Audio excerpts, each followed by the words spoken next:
Good afternoon, everyone. Papasok na naman ako. Nandito ako sa ilan. May aking malunggay. Anyway, guys. Yan, hapon na. It's 1:35 ng hapon. Papasok na naman ako. So, ito guys, binigyan na naman ako ng Mother Nature na trabaho. Tanawa ninyo.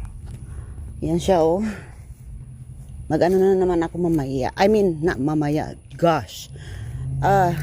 Tomorrow, ng morning, itong aking trabaho bukas.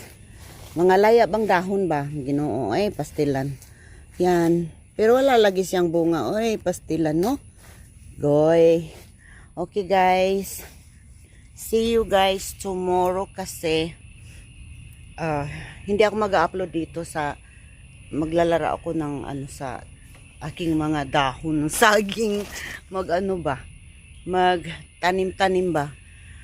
I mean, magputol-putol ba, pastila magtanim, di ko magtanim, ay nakapoy, magbungkal.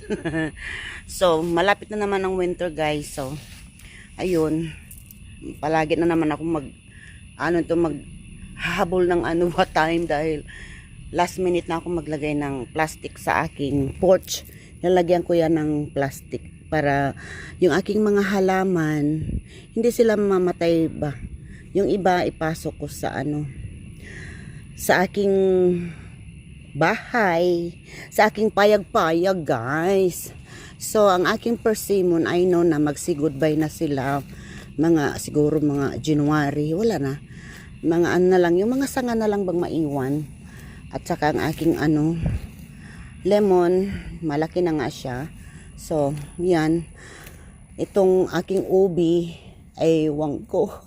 Hindi ko siya bubungkalin, pabayaan ko siya dyan. So, guys, hanggang dito na lang muna. Papasok si Ganda. Ganda ng mga ganda ng mga pinggan. Yes, guys, papasok na naman ako. So, yan, magandang araw. Sorry sa lahat na nasalanta sa atin back home.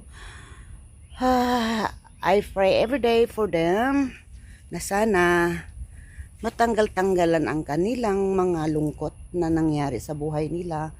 So, God's will na lahat ay maging okay. Sorry guys sa lahat na nangyari sa Pilipinas. Bye-bye. Thank you so much for watching. God bless.